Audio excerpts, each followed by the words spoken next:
আমরা জানি না সাহাবায়ে কেরাম আমাদেরকে কি দিয়া গেছেন। আল্লাহ রসুল আলী রাদিয়াল্লাহু তাআলা আনহুকে নিয়ে বসা ছিলেন। আলী রাদিয়াল্লাহু তাআলা আনহুকে জিজ্ঞাসা করতেছেন, আলী তুমি তো জানো জান্নাতের মেয়েদের সর্দারনি কে হবে? তো আলী রাদিয়াল্লাহু তাআলা হাইসা দিয়া বলতেছে, এটা তো আমার ঘরেই। বলছে, এটাও তো তুমি জানো যে যুবকদের সর্দার কে হবে? বলছে, ইয়া রাসূলুল্লাহ এটাও তো আমার ঘরে। তো বলছে, তাইলে বলো আমার জান্নাতের উম্মতদের বয়স্কদের সর্দার কে হবে? তো বলছে, ইয়া রাসূলুল্লাহ এটা তো জানি না। ওই সময় আবু বকর ওমর রাদিয়াল্লাহু তাআলা আনহু আসতেছিলেন সামনের থেকে। তো আল্লাহ রসুল ইঙ্গিত দিয়ে হাসতে হাসতে বলতেছিলেন, এই দুইজন হবে আমার জান্নাতের বয়স্কদের সর্দার। বলতে বলতে ওনারাও কাছে চলে আসছেন। তা আল্লাহ রসুলের চেহারাটা হঠাৎ মলিন হয়ে গেছেন। দুইজন জিজ্ঞাসা করলেন, ইয়া রাসূলুল্লাহ কি জানি বলতেছিলেন, কানে আওয়াজ আসতেছিল। বলছে, তোমরা দুইজন আমার বয়স্ক উম্মতদের জান্নাতের সর্দার হবে। তো বলছে, এটা তো খুশির কথা ছিল, চেহারাটা মলিন হলো কেন? বলে, একটা সময় আসবে আমার উম্মতের কিছু লোক পয়দা হবে, সৃষ্টি হবে, যারা তোমাদের উপরও আঙ্গুল উঠাবে। তো দুইজন চোখের পানি ছেড়া দিয়া বলতেছে, ইয়া রাসূলুল্লাহ আমরা করলাম তো করলাম কি? আবু বকর রাদিয়াল্লাহু তাআলা তো লম্বা অভিযোগ আল্লাহ রসুলকে শোনায়া দিয়েছেন।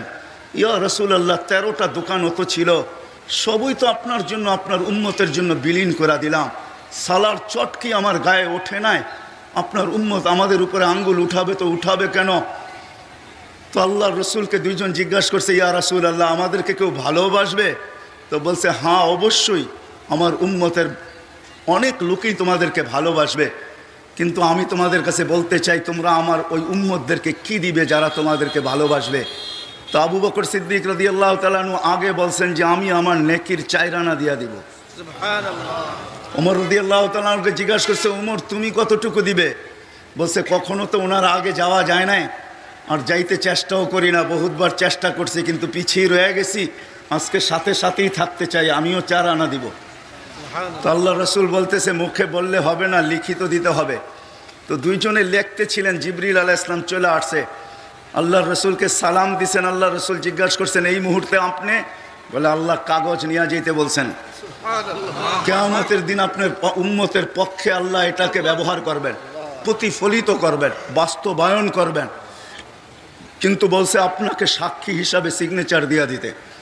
তো লেখা শেষ, আল্লাহ রসুল সিগনেচার দিছেন। জিবরিল আলাইহিস সালাম কাগজ নিয়ে চলে গেছেন। একটু পরে ফিরে আসছে, বলছে, কাগজ কোথায়? বলে, ওইটা আল্লাহ নিজের কাছে রেখা দিছেন।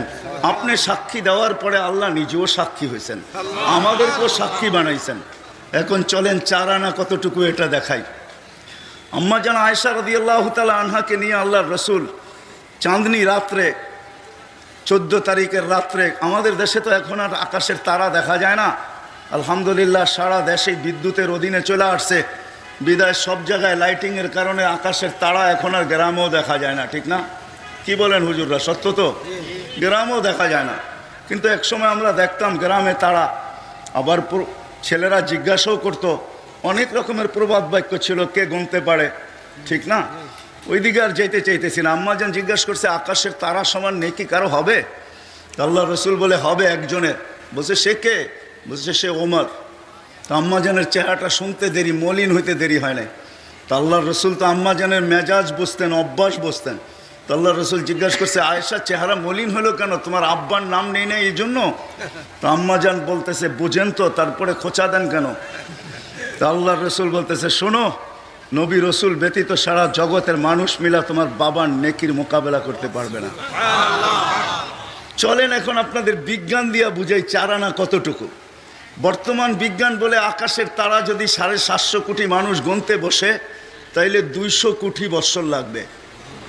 ওয়াযায়্যানা আস-সামাআ আদ-দুনিয়া বিমাসাবিহা ওয়াজআলনাহা রুজুমান লিশ-শায়াতিন।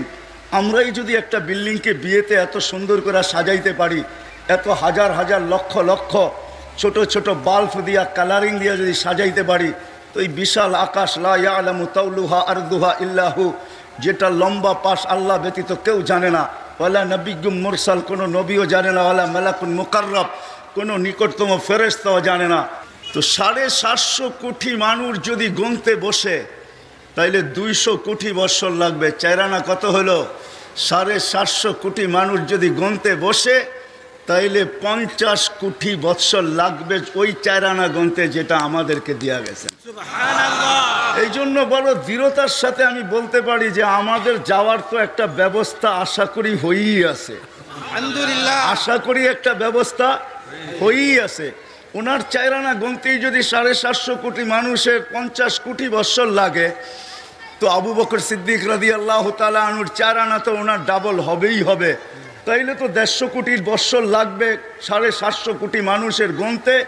দুইজনে আমাদেরকে যা দিয়া গেলেন, বাকি আশারায় মুবাশশারাতটা বাদই দিলাম। আল্লাহর রসুল আরবের এক গোত্রের নাম বলছেন, ওই গোত্রের যত সংখ্যক লোক কিয়ামতের সকাল পর্যন্ত আসছে, সম পরিমাণ লোককে আল্লাহ তার আঙ্গুলের ইশারায় জান্নাত দিবে। সুবহানাল্লাহ।